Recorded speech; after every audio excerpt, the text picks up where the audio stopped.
കലിപ്പന്റെ കുറുമ്പി പെണ്ണ് പാർട്ടി 2. രചന ലച്ചൂട്ടി ലച്ചു.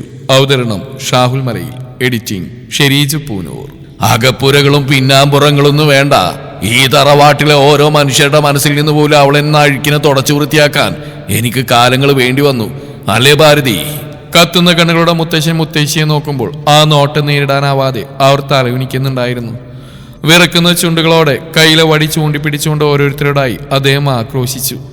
ഈ വീട്ടിൽ നിന്ന് ഒരൊറ്റ മനുഷ്യ കുഞ്ഞു പോലും അവളെ കാണാനോ പഴയ ബന്ധം പുലർത്താനോ പോയെന്ന് ഞാൻ അറിഞ്ഞ അവളുടെ ഗതി തന്നെ ആയിരിക്കും അവർക്കും.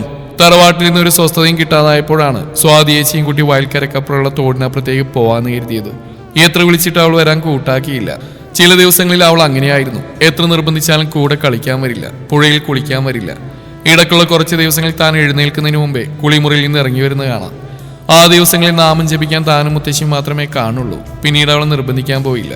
വയൽക്കരയിലേക്ക് നടക്കുമ്പോഴേ കണ്ടു തോട്ടിലെ വെള്ളത്തിലേക്ക് കാറിട്ടടിച്ചുകൊണ്ട് ആരോ ഇരിക്കുന്നു. ഷർട്ടും മുണ്ടുമായിരുന്ന വേഷം. അകലെ നിന്ന് കണ്ടപ്പോഴേ വലിയ ആളായി തോന്നിച്ചെങ്കിലും അടുത്തു വന്നപ്പോഴാണ് എപ്പോഴോ കണ്ടിട്ടുള്ള ഒരാളായി തോന്നിയത്. മുഖം കാണാൻ കഴിയുന്നില്ല, പിന്തിരിഞ്ഞിരിക്കുകയാണ്. എന്നാലും തന്നെയും സ്വാതിയേച്ചിയുടെയും സ്ഥിരം സ്വൈരവിഹാരമായിരുന്നു ഇവിടെ. തറവാട്ടിലെ കുട്ടികളായതുകൊണ്ട് തന്നെ തങ്ങൾ വരുമ്പോഴേ വയലിനിപ്പുറമുള്ള ചെറുമന്റെ മക്കളെല്ലാം കുളിയോ അലക്കലൊക്കെ നിർത്തി എഴുന്നേറ്റ് പോകുമായിരുന്നു. വെള്ളം തെളിയുന്നവരെ നോക്കിന്ന് പിന്നെ സ്വാതിയേച്ചിയും താനും കൂടി നനയ്ക്കാൻ വേണ്ടി തോട്ടിലേക്ക് ഇറങ്ങും. അതാണ് ഉദ്ദേശം. ഇവിടെ ഇപ്പോൾ തങ്ങളുടെ സ്ഥാനം ആരോ കയ്യേറിയതോർത്ത് വിഷമവും അതിലേറെ ദേഷ്യവും തോന്നിപ്പോയി. ഏയ് എഴുന്നേൽക്ക്! തിരിഞ്ഞിരുന്ന കടവിലെ വെള്ളാരങ്കല്ലുകൾ പെറുക്കി ഒഴുക്കിയിലേക്ക് എറിയുന്ന പയ്യനോടായി താൻ പറഞ്ഞു. കേൾക്കാത്ത ഭാഗത്തിൽ ഇരിക്കുകയാണ്. തന്നോട് പറഞ്ഞ് എഴുന്നേൽക്കാൻ. അയാൾ തിരിഞ്ഞു. അല്പം മുമ്പ് കണ്ട മിഴികൾ, അതേ തീക്ഷ്ണത സ്വന്തം ദൃഷ്ടിയിൽ ഇത്ര അടുത്ത് പതിഞ്ഞപ്പോൾ നോട്ടം തന്നെ താഴ്ന്നുപോയി. ഇല്ലെങ്കിൽ പതിഞ്ഞ സ്വരത്തിലുള്ള മറുചോദ്യം താൻ കേട്ട് മിഴിച്ചു നിന്ന് പോയി. കുട്ടിക്ക് ചെവികൾക്കില്ലേ? ഇല്ലെങ്കിൽ ഇയാൾ എന്ത് ചെയ്യുന്നു? ഞാൻ മുത്തശ്ശനോട് പറഞ്ഞു കൊടുക്കും. ഇത് ഞാൻ സ്ഥിരം വന്നിരിക്കുന്ന ഇടാ. ഓഹോ, അതിന് വേറെ ആർക്കും അവിടെ ഇരിക്കണ്ടേ? ഞാൻ ഇല്ലത്തുള്ളതാ. വിക്കി വീണ്ടും പറയാൻ ആരംഭിച്ചു. ഞാനും ഇല്ലത്തുള്ളതാണെന്ന് കൂട്ടിക്കോളൂ. മേൽ ചുണ്ടിനുമേൽ അങ്ങിങ്ങായി കറുപ്പടിച്ച പൊടിമീശയിൽ വിരൽ വളച്ചുകൊണ്ട് അയാൾ എഴുന്നേറ്റ് തനിക്ക് അഭിമുഖമായി നിന്നപ്പോൾ എന്തിനെന്നറിയാതെ താനും മൗനം പൂണ്ടു. നീ ആരാണ്? സ്വാതിലക്ഷ്മിയോ അതോ ചാരുലതയോ? ചാരുലത. വാക്കുകൾ ഓരോ അക്ഷരങ്ങളായി പുറത്തേക്ക് വന്നു. ഓഹോ, അപ്പൊ ഇളയ പുത്രി. നീ ഏത് സ്കൂളിലാ? മുഖം വീർപ്പിച്ച് നിൽക്കാൻ തന്നെ കണ്ട് അയാൾ ഒന്നുകൂടി പൊടിമീശി വിരിച്ചു. മിണ്ടിയാലെന്താ? നിന്റെ നാവിന്ന് മുത്തുപൊഴിയോ? ചോദിച്ചതിന് മറുപടി റെഡി. വേദവിലാസ UP school. അങ്ങനെ വഴിക്കുവാ. ഇപ്പൊ എത്രാം ക്ലാസ്സിലായി? 6. നീയോ? നീയൊന്നോ? ചേട്ടാ നോക്കിടി. പിന്നെ ഒരു ചേട്ടൻ. താൻ പിറുവിർത്തതും അയാൾ കേൾക്കുന്നുണ്ടായിരുന്നു. നീ വല്ലതും പറഞ്ഞോ? ഇല്ല. ആ, ഞാൻ പ്രീഡിഗ്രിക്ക്. നിന്റെ അതേ സ്കൂളിലാ ഇനി മുതൽ. ഇനിയും കാണേണ്ടി വരും കേട്ടോടി പൊടിയിടപ്പി. അയാൾ ഒന്നുകൂടി കൈവിരൽ ചുണ്ടുകൾക്ക് മേലെ അമർത്തി. ഇത്തവണ ദേഷ്യം അടക്കാനായില്ല. പൊടിയിടപ്പി പോലും. പൊക്കമില്ലായ്മയാണ് എന്റെ പൊക്കമെന്ന് ഘോരഘോരം പ്രസംഗിക്കുന്ന തന്നെ നോക്കിയാണ് അവൻ പൊടിയിടപ്പി എന്ന് വിളിച്ചത്. 11 വയസ്സുകാരിയുടെ അഭിമാനം കുതിച്ചുയർന്ന് താൻ അവനെ തോട്ടിലേക്ക് തള്ളിയിട്ട് വിളിച്ചു പോയി. നീ പോടാ പൊടിമീശെ. നിന്റെ അച്ഛന്റെ കൈ എന്റെ മുത്തച്ഛനെ കൊണ്ട് ഇനി ഞാൻ വെട്ടിക്കും, നോയിക്കോ. പെട്ടെന്നൊരു ആവേശത്തിന് കയറി പറഞ്ഞതാണ്. അകത്തുനിന്ന് കേട്ട വഴക്കിൽ നിന്നറിഞ്ഞൊരു വിവരം. ആ പൊടിമീശയെ ഒന്ന് ദേഷ്യം പിടിപ്പിക്കണമെന്നേ വിചാരിച്ചിരുന്നുള്ളൂ. പക്ഷേ പെട്ടെന്ന് അയാളുടെ മുഖം മാറി മറിഞ്ഞു. കുസൃതിയും ഗൗരവവും മുഖത്തു നിന്നും മാഞ്ഞു. പകരം വിഷാദം നിറഞ്ഞു. തോട്ടുവക്കിലെ കരിങ്കൽ പാടുകളിൽ കയ്യമർത്തി പിടിച്ച് മുകളിലേക്ക് കയറി അയാൾ തന്നെ തൊട്ടില്ലെന്ന ഭാവത്തിൽ നിന്നു. നിന്റെ മുത്തച്ഛനോട് ചെന്ന് പറഞ്ഞേക്ക്, അയാൾ എന്റെ അച്ഛനെ ഉപദ്രവിക്കാൻ ആളയച്ചപ്പോൾ കണ്ട 2 വയസ്സുകാരൻ സിദ്ധാർത്ഥല്ല ഞാനെന്ന്. ഒരിക്കൽ കൂടി ഉപദ്രവിക്കാൻ ശ്രമിച്ചാ തിരിച്ചു പ്രതികരിക്കാൻ മാത്രം എനിക്ക് കാര്യശേഷി വന്നിട്ടുണ്ടെന്നും. ആറിക്കടി. തന്നെ തള്ളി മറിച്ചിട്ട് കൊണ്ടുപോയ സിദ്ധാർത്ഥിന്റെ രൂപം പിന്നെയും ഓർത്തയുണ്ടേയിരുന്നു ചാരു. നിനക്കിഷ്ടമാണ് ചേച്ചി സിദ്ധാർത്ഥിനെ? പെട്ടെന്നുള്ള ചാരുവിന്റെ ചോദ്യം സ്വാതിയെ തെല്ലെന്ന് അമ്പരപ്പിച്ചു. അതെന്താ ഇപ്പൊ അങ്ങനെ ഒരു ചോദ്യം? എന്തോ എനിക്കത് ഉൾക്കൊള്ളാൻ കഴിയുന്നില്ല. നേരിട്ട് കണ്ട വെട്ടിമുറുക്കാൻ തക്ക വിദ്വേഷമായിട്ട് നടന്ന മുത്തശ്ശന്റെ ഈ പെട്ടെന്നുള്ള മാറ്റം. ഒളിച്ചോടിയ പെങ്ങളുടെ മകനെ കൊണ്ട് തന്നെ സ്വന്തം മകളെ വിവാഹം കഴിപ്പിക്കാനുള്ള അച്ഛന്റെ ഉത്സാഹം ഒന്നും അങ്ങോട്ട് മനസ്സിനെ ദഹിക്കണില്ല. നീ എന്തിനാ ഇതൊക്കെ ഇങ്ങനെ ആലോചിച്ച് കൂട്ടുന്നേ? മുത്തശ്ശനായിട്ടാ ഇങ്ങനെ ഒരു ആഗ്രഹം പറഞ്ഞ് ശരിയെന്ന് അച്ഛന് തോന്നിക്കാണോ? എനിക്കാരോടും പണ്ട് ഈർഷ്യയില്ലായിരുന്നല്ലോ. സിദ്ധുവേട്ടനെ എനിക്ക് അറിയുകയും ചെയ്യാം. അവസാന വാക്കുകൾ ചാരുവിൽ അമ്പരപ്പുളവാക്കി. എന്താ നീ പറഞ്ഞ്? സിദ്ധുവേട്ടനോ? ചേച്ചി, ഞാൻ പോലും ചെറുതിലെ മുതൽ അയാളെ സിദ്ധു എന്നേ വിളിച്ചിട്ടുള്ളൂ. അമ്മയെ എന്നെ പറഞ്ഞു തിരുത്തിയത്. ഇനി അങ്ങനെ വിളിച്ചാൽ മതിയെന്ന്. ആട്ടെ, ഈ സിദ്ധാർത്ഥ് ഇപ്പൊ എവിടെയാ? സിദ്ധുവേട്ടൻ പൂനെയിലെ ഒരു ഹോസ്പിറ്റലിൽ വർക്ക് ചെയ്യുക. പറയുമ്പോഴേക്ക് അവിടെ പ്രസരിപ്പും ജാളിതയും ചാരും ശ്രദ്ധിക്കാതിരുന്നില്ല. എന്നാലും നിനക്ക് ഒട്ടും വിഷമില്ല ചേച്ചി എന്നെ അമ്മയൊക്കെ വിട്ട് പിരിഞ്ഞ് പോകുന്നതിൽ? സ്വാതി മറുപടി അറിയാതെ ചാരുവിന് ഉടുമ്പടക്കം കെട്ടിപ്പിടിച്ചു. ചൊവ്വാദോഷിക്കാരിയല്ലേ മോളെ ഞാൻ. ഇനി വരുന്നതിന്റെ മുമ്പിൽ കെട്ടുകാഴ്ചയായിട്ട് നിൽക്കാൻ വയ്യ. എന്റെ ജാതകമായിട്ട് സിദ്ധുവിന്റെ ജാതകം പൊരുത്തണ്ടെന്ന് പറഞ്ഞു മുത്തശ്ശൻ. നീ പോയി കഴിഞ്ഞുള്ള 4 വർഷങ്ങളിലും വൈരാഗ്യത്തിന്റെ മതിൽക്കെട്ടിനൊക്കെ ഒരുവിധ അയവീണിരുന്നു. ഒരു കണക്കിന് നീയാളുള്ളതിന് കാരണക്കാരി. സ്വാതി വാത്സല്യത്തോടെ അവളെ താടിയിൽ തൊട്ടു. ശരിയാണ്, താനതിനൊരു വഴിയൊരുക്കിയായിരുന്നു. മുത്തശ്ശിയുടെ സങ്കടം കാണാനാവാതെ എന്നും മതിൽ കെട്ടിനപ്പുറത്തേക്കുള്ള വീട്ടിലേക്ക് അവരെയും കൂട്ടിന്ന് നോക്കുന്നത് സ്ഥിരമായിരുന്നു. ജാനകിയപ്പയെ വീടിന് പുറത്തേക്ക് കാണുന്നതിന് വൈകുന്നേരങ്ങളിലായിരുന്നു. മുറ്റമണിക്കാൻ മാത്രം പടിപ്പുരവാതിലിനടുത്ത് നിൽക്കുന്ന കാണാം. മകളെ കണ്ട് മുത്തശ്ശി നിശബ്ദം നിർവൃത്തിയടയുമ്പോൾ തന്റെ കണ്ണുകൾ പക്ഷേ തിരഞ്ഞത് ആ 17 വയസ്സുകാരനെ ആയിരുന്നു. അയാളുടെ പൊടി മീശയിൽ ഒളിപ്പിച്ച ഗൗരവത്തിനെയായിരുന്നു. സ്കൂൾ വിട്ട് പലഹാരവും കഴിച്ചുകൊണ്ട് സ്വാതിയേച്ചിയും താൻ ഉമ്മർത്ത് വിശ്രമിക്കുമ്പോഴായിരിക്കും വൈകുന്നേരങ്ങളിൽ വർക്ക്ഷോപ്പുകളെയും പണി കഴിഞ്ഞു വരുന്ന സിദ്ധുവിനെയും കാണുന്നുണ്ടാവുക. സ്വാതിയേച്ചിയുടെ കണ്ണുവെട്ടിച്ച് ഉമ്മർത്തും തെച്ചി മറിച്ചുള്ളിലേക്ക് ചേക്കേറുമ്പോഴും പുസ്തകങ്ങളടങ്ങിയ ബാഗും പണിയായുധങ്ങളടങ്ങിയ സഞ്ചി ഒരുമിച്ച് ജാനകിയപ്പയെ ഏൽപ്പിക്കുന്ന സിദ്ധുവിനെ നോക്കി നിൽക്കും. പ്രണയമായിരുന്നു അത്. 11 വയസ്സുകാരിക്ക് തന്നേക്കാൾ മുതിർന്ന ഒരാണിനോട് തോന്നിയ ഒരു ആരാധനയാവാം. വീട്ടിൽ ആരുമില്ലാതിരുന്ന ഒരു ദിവസം താൻ മുത്തശ്ശി കൂട്ടായിരുന്നപ്പോൾ പതിവ് പോലെ തെച്ചിക്കായി പെറുക്കാറുന്ന വ്യാജേന അവിടെ ചുറ്റിപ്പറ്റി നിന്നപ്പോഴായിരുന്നു ജാനകിയപ്പ തന്നെ കൈകാട്ടി വിളിച്ച്, മോളുടെ പേരെന്താ? ചാരുലത. ചാരിയൊന്നും എല്ലാരും വിളിക്കണേ. ആറു വാത്സല്യത്തോടെ തന്നെ മുടികളിൽ തലോടി സ്നേഹത്തോടെ കൈവെള്ളയിൽ ചുംബിച്ചു. ദേ നോക്കൂ, ജയന്റെ കുട്ടിയാ, കണ്ടോ? എന്റെ ചായല്ലേ അവൾക്ക്? അവർ ആഹ്ലാദത്തോടെ തന്നെ ആപാദ ചൂട് മൊഴിഞ്ഞകത്തെ കട്ടിലിരിക്കുന്ന ആളെ നോക്കി പറഞ്ഞു. വെറുതെ അങ്ങോട്ടേക്ക് നോക്കിയപ്പോഴും ആ രൂപം കണ്ട് ചെറുതായെന്ന് ഭയന്നുപോയി. ഒരു കൈയുടെ കുറവ് ഒരു വശം മുഴുവൻ തളർത്താൻ പോകുന്നതാവുമെന്ന് അന്നാണ് തോന്നിയത്. അദ്ദേഹം എന്നെ കൈകാട്ടി വിളിച്ചു. പുറത്താരും ശ്രദ്ധിക്കുന്നില്ലെന്ന് ഉറപ്പോടെ തന്നെ ജാനകിയപ്പയുടെ കൈ പിടിച്ച് താനും അകത്തേക്ക് കയറി. ഇരുണ്ട മുറിക്കുള്ളിലെ തെളിഞ്ഞ ചിരി. എന്തുകൊണ്ടോ അവിടുന്ന് പോരാനേ തോന്നിയില്ല. ജാനകി, സിദ്ധു ഇന്നലെ കൊണ്ടുവന്ന അരിമുറുക്കെടുത്ത് മോൾ കൊടുക്ക്. അദ്ദേഹം തന്നെ മടിയിലിരുത്തിക്കൊണ്ട് അടുക്കളയിലേക്ക് വിളിച്ച് പറഞ്ഞു. ഒരു വിദ്വേഷവും തന്നോട് കാട്ടാതെ ഒരുപാട് വിശേഷങ്ങൾ ചോദിച്ചറിഞ്ഞുകൊണ്ടേയിരുന്നു അദ്ദേഹം.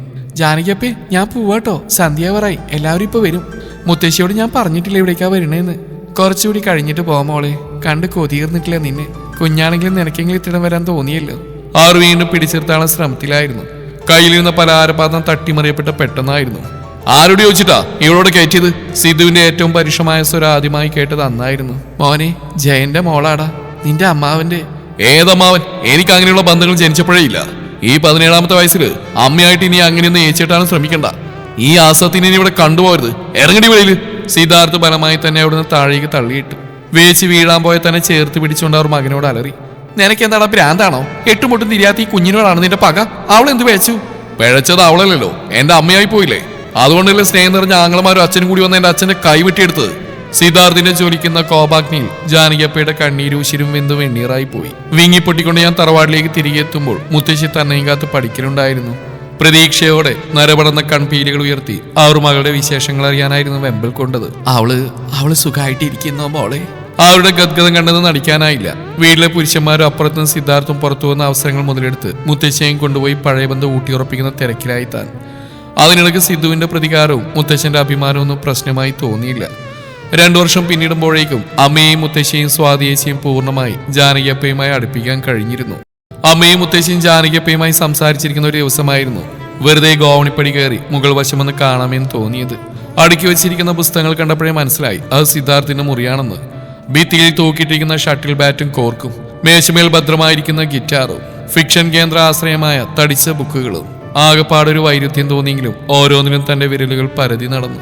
ഒന്നൊഴിയാതെ എല്ലാം ചെന്ന് അവസാനിച്ചത് തട്ടിമറിഞ്ഞു കിടന്ന ഒരു ചെസ് ബോർഡിന് മുമ്പിലേക്കായിരുന്നു. കറുത്ത രാജാവിനെയും വെളുത്ത രാജ്ഞിയെയും മാത്രം ബാക്കി നിർത്തിയ സഖ്യത്തിന്റെ ദൃശ്യം അല്ല. വെളുത്ത രാജ്ഞിയുടെ മുൻവശത്തായി ഒരു രക്ഷകനെ പോലെ കാലാളുണ്ട്. കറുത്ത സഖ്യത്തിലെ ആനയും തേരും കുതിരയും കാലാൾപ്പടയും എല്ലാം തട്ടിയെറിഞ്ഞിരിക്കുന്നു. ഓരോന്നായി അടുക്കി വെക്കാൻ തുടങ്ങിയപ്പോഴാണ് കയ്യിൽ പിടിവീണത്. ആരോട് ചോദിച്ചിട്ടാടി എന്റെ മുറി കയറിയത്? എന്ത് ധൈര്യത്തിലാ എന്റെ സാധനങ്ങൾ തുറന്ന്? ഇനിയും കൊല്ലാനുള്ള ആൾക്കാരുടെ എണ്ണെടുത്ത് നിന്റെ മുത്തശ്ശിന് പറഞ്ഞു കൊടുക്കാനാണോ? ആണോന്ന് പറഞ്ഞിരുന്നു. കവിളത്തൊരു കൈ പതിഞ്ഞത് ഒരുമിച്ചായിരുന്നു. ഉറക്കെയൊന്ന് കരയാൻ പോലും ആവാതെ അസഹ്യമായ വേദനയിൽ തളർന്ന് താൻ നിലത്തേക്ക് വീഴാനൊരുങ്ങി. അപ്പോഴും അടിച്ച കൈകൾ തന്നെ തന്റെ ദേഹത്തെ താങ്ങിയത് പകുതി ബോധത്തിൽ അറിഞ്ഞു. അമ്മേ, ഒന്നിങ്ങോട്ട് വരൂ. പരിഭ്രമത്തോടെയുള്ള അയാളുടെ വിളി കേൾക്കാം. ആരെയും കാത്തു നിൽക്കാതെ തന്നെ സിദ്ധാർത്ഥ താങ്ങിയെടുത്തുകൊണ്ട് അകത്തളത്തിലേക്ക് കൊണ്ടുപോയി. വേവലാതിയോടെ നോക്കി നിൽക്കുന്ന അയാളെയും സഹിക്കാനാവാത്ത വേദന പൊളയുന്ന തന്നെയും നോക്കി ചിരിച്ചുകൊണ്ട് അമ്മ പിടിച്ച പിടിയാലെ തറവാട്ടിലേക്ക് കൂട്ടിക്കൊണ്ടുവന്നു. ഒരു വേദനയിലൂടെയാണെങ്കിലും ഇനി എത്രയോ ദിനാന്തരങ്ങൾ സഹിക്കേണ്ട വേദന തന്നിൽ പൂർണ്ണത കൊണ്ടെന്ന സത്യം മഞ്ഞളിലും എണ്ണപ്പലഹാരങ്ങളിലും പകുതി വന്ന താറാമുട്ടയിലും 7 ദിവസത്തെ അശുദ്ധിയിലും താൻ തിരിച്ചറിഞ്ഞു.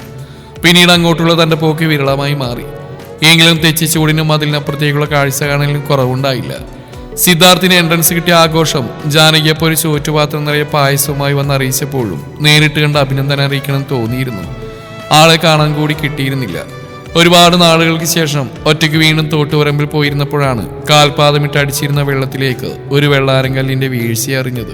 തിരിഞ്ഞു നോക്കിയപ്പോൾ കണ്ടത് പണ്ടത്തെ പൊടിമീശക്കാരിൽ നിന്ന് കറുത്ത കട്ടിമീശയും താടിയുമുള്ള ഒരു യുവാവിലേക്കുള്ള പരിണാമത്തിനെയായിരുന്നു. ടീഷർട്ടും പാൻസും കൈമടക്ക് വരെയുള്ള തൂവെള്ള ഷർട്ടിലേക്കും കസവ് കരയുള്ള മുണ്ടിലേക്കുമായി പുരോഗമിച്ചിരുന്നു. നിനക്ക് വീട്ടിൽ സെല്ലായിട്ടാണോ ഈട വന്നിരിക്കുന്നത്? ചോദ്യത്തിന് ഉത്തരം മനഃപൂർവ്വം കൊടുക്കാത്തതുകൊണ്ടാവും പിന്നീടുള്ള ചോദ്യങ്ങളിൽ ഗൗരവം സ്ഫുരിച്ചിരുന്നു. ആയിരിക്കും, അതല്ലേ അപ്പുറത്തും ഇപ്പുറത്തുള്ള വീടുകളിൽ നിരങ്ങാൻ വരുന്നത്. ഈ പ്രാവശ്യം അടങ്ങിയിരിക്കാനായില്ല. എന്നെ ഇഷ്ടമില്ലാത്തവരുടെ അടുത്ത് ഞാൻ പോവാറില്ല. അവിടെ വന്ന് തന്നെ ജാനകിപ്പി ഓർത്താ പിന്നെ ഇഷ്ടമില്ലെന്ന് അറിഞ്ഞപ്പോ വരവുന്നില്ലല്ലോ. ആർക്കും ഇഷ്ടമില്ലെന്ന് അറിഞ്ഞപ്പോ മീശ വിരിച്ചുകൊണ്ട് അയാൾ തന്റെ അടുത്തേക്ക് വന്നിരുന്നു. ഒരു കൈപ്പാടകലെ ഒതുങ്ങിയിരുന്നുകൊണ്ട് അയാൾക്ക് നേരെ തന്നെ വിരൽ ചൂണ്ടി. ഓഹോ, എനിക്ക് ഇഷ്ടമില്ലാത്തതുകൊണ്ടാണോ നീ വീട്ടിലേക്ക് വരാത്തത്? അതേന്ന് തലവുലുക്കി. നിനക്കെന്നെ പേടിയാണോ? വീണ്ടും ചേർന്നിരുന്നുകൊണ്ട് അടുത്ത ചോദ്യം. അകലം പാലിച്ചുകൊണ്ട് താനും മറുപടി പറഞ്ഞു. പേടിയോ? ഞാൻ ഇളവന്നൂരിലെ ജയവർദ്ധന്റെ മോളാ. നിങ്ങളെപ്പോലുള്ള പീക്കിരി പയ്യന്മാരെയൊന്നും കണ്ടാൽ പേടിക്കാൻ മാത്രം ഭീരുവല്ല. വാശിയോടെ പറയുമ്പോഴും ഭയം കൊണ്ട് ഹൃദയം എന്നത്തേതിലും കവിഞ്ഞ മിടിപ്പുകൾ പൊഴിക്കുന്നുണ്ടായിരുന്നു. അപ്പോ നീ ധൈര്യശാലിയാണ് അല്ലേ? അയാൾ പെട്ടെന്ന് വെള്ളത്തിലേക്ക് ചാടിയിറങ്ങി തനിക്ക് അഭിമുഖമായി നിന്നു. കുനിഞ്ഞിരുന്ന താടി ചൂണ്ടുവിരലുകൾ കൊണ്ട് അയാൾക്ക് നേരെ പൊക്കി. അടിയുണ്ട പാടി ഇപ്പോഴും തിണത്ത് കിടപ്പുണ്ടല്ലോ പെണ്ണെ. കാവിലിന് നിറം വെച്ചപ്പോ അതും കൂടിയല്ലേ? ദേഷ്യത്തോടെ മുഖം തിരിച്ച തന്നെ താഴേക്ക് വലിച്ചിരുത്തിയത് പെട്ടെന്നായിരുന്നു. മുട്ടപ്പം വെള്ളത്തിൽ മുങ്ങിയ പാവാട ഒതുക്കുമ്പോഴേക്കും കവിളിൽ അയാളുടെ ചുണ്ടുകൾ പതിഞ്ഞിരുന്നു. നടന്നെന്താണെന്ന് തിരിച്ചറിയാൻ പോലും ആവാതെ അനക്കമറ്റ് നിൽക്കുമ്പോൾ സിദ്ധാർത്ഥിന്റെ ചുണ്ടിൽ കള്ളച്ചിരി ഉതിർന്നു. ഇടക്കിടക്കല്ല, എപ്പോഴും വീട്ടിലേക്ക് വരുന്ന എനിക്കിഷ്ടം. കേടോടി പൊടിയിടപ്പി. നാണക്കേടും സങ്കടവും മൂലം ആ തണുപ്പിൽ ഉഷ്ണിച്ചു പോയ തന്റെ വാടിയ കവിളിൽ നുള്ളിക്കൊണ്ട് സിദ്ധാർത്ഥ് പറഞ്ഞ വാക്കുകൾ തുടരും. ഈ കഥയുടെ ബാക്കി ഭാഗം നാളെ ഇതേ സമയം.